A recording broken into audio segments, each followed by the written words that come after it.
Circulation and respiration. Diving into the world of circulation and respiration is like peeking into nature's own version of a bustling city, with highways of vessels and the constant exchange of gases that keep the metabolic engines running. First, let's chat about the two main types of circulatory systems. Picture a laid-back, rustic town where roads are more like open fields. That's the open circulatory system for you. Insects and clams are cool with this setup. They don't need high-speed freeways. Their blood, or hemolymph, just kind of sloshes around the organs, delivering nutrients at a leisurely pace. It's pretty low maintenance, but doesn't quite support a high-energy lifestyle. Now, imagine a metropolis with a complex network of subways and expressways. That's the closed circulatory system. This is what we have, along with other vertebrates and some pretty sophisticated invertebrates like the octopus. Our blood races through vessels, making sure every cell gets a speedy delivery of oxygen and nutrients. It's like having a VIP pass to every concert in town. You get where you need to go very fast. But it does take a bit more energy to keep this system up and running. Hearts, those tireless drummers in our chests, come in a variety of models. Fish have this nifty two-chambered setup, simple but effective for their aquatic gigs. Then you've got the amphibians and reptiles rocking a three-chambered heart, which is kind of like having a hybrid car. It gets you through water and land. Birds and mammals, though, they've got the full four chambers going. It's the deluxe model that keeps up with the demands of soaring through skies or running marathons. And what's a heart without its rhythm section, right? The cardiac muscle is like the bass player that never skips a beat, and the heart's pacemaker is the conductor, setting the tempo for the atria and ventricles to follow. The valves are the dancers, moving in time to prevent any missteps in the blood flow. When it comes to keeping that rhythm smooth, our body has some cool tricks up its sleeve. The nervous system and hormones are the DJs, adjusting the heart rate's bass and treble to match the body's vibe, be it chill out or party mode. They even have a say in how many red blood cells join the dance floor, keeping the oxygen flowing just right. Blood itself? It's a river of life. Think of plasma as the water and the cells as the boats. Red blood cells are the ferries, carrying oxygen to every little port. White blood cells are the police patrol, keeping an eye out for trouble. And platelets are like the emergency repair crew, ready to fix any leaks by clotting blood. The circulatory pathways are like the streets, avenues, and alleys of this city. Arteries and veins are the main routes, with capillaries forming the side streets where all the important exchanges happen. And don't forget the lymphatic vessels. They're like the recycling trucks, picking up the excess and keeping the neighborhood tidy. Speaking of neighborhoods, the lymphatic system is like a suburb of the circulatory system.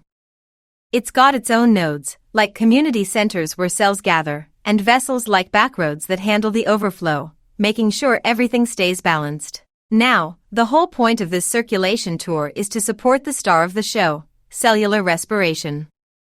It's like the ultimate festival that keeps the city alive. The circulatory and respiratory systems team up to make sure every cell gets to participate, delivering fresh oxygen and carrying away the carbon dioxide crowd after the show. Respiratory systems are pretty diverse. They've all got their own special adaptations to maximize gas exchange, ensuring oxygen gets in and carbon dioxide gets out efficiently. Some animals don't even need fancy equipment. They can breathe through their skin or other surfaces, keeping it low-tech but effective. For those with more elaborate setups, like fish with their gills or us with our lungs, there's a multi-stage process to get the gases where they need to go. In fish, water flows over the gills, picking up oxygen and dropping off carbon dioxide. In mammals, air swoops into the lungs, where tiny air sacs called alveoli make the handoff. And just like any city, there's a range of lifestyles. Insects have tracheal tubes, kind of like having personal breathing straws. Amphibians breathe through their skin when they're hanging out in ponds, but switch to lungs on land. Snakes have streamlined lungs to fit their slender bodies, and birds have super efficient lungs with air sacs that make every breath count, especially up in the high skies. Whether it's through gills, lungs, skin, or tracheae, the goal is the same: get that precious oxygen in and the carbon dioxide out.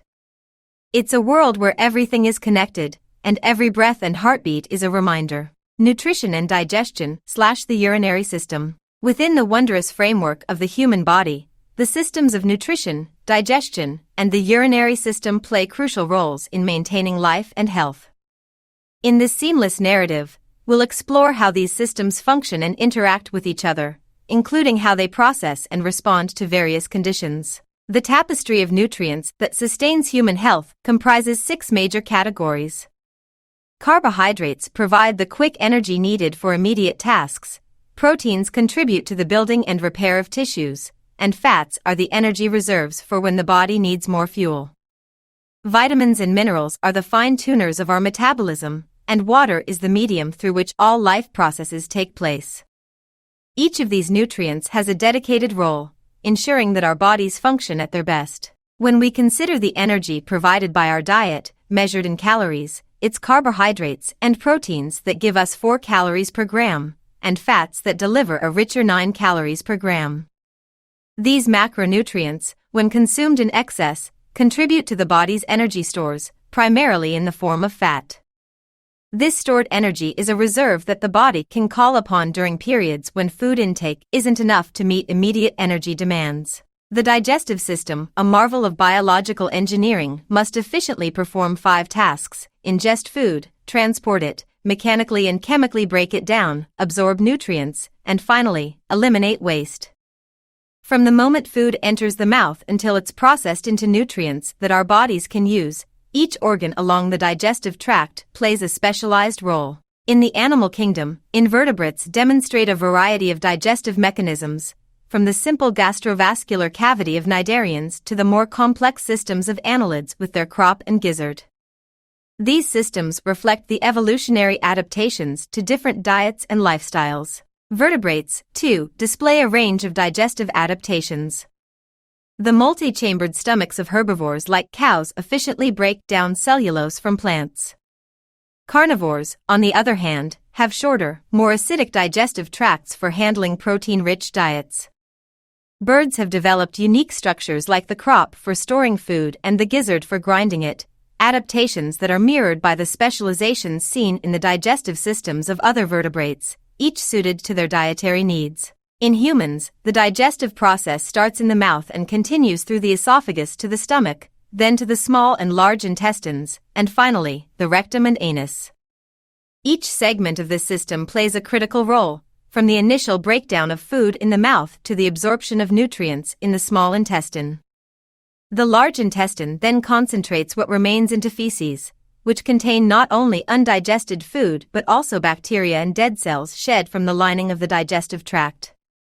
This final waste product is a dark reminder of the digestive process, similar in color to the deoxygenated blood that is typically drawn from a vein during medical tests, which is also a deep red. The regulation of digestion is no less complex, involving an intricate ballet of nervous and hormonal signals that maintain balance and ensure efficiency.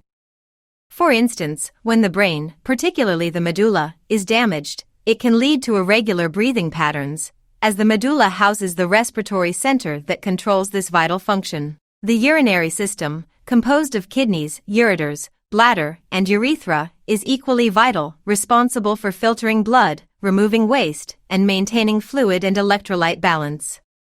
When proteins are broken down in the body, they produce ammonia, which is then converted by the liver into urea, a less toxic substance.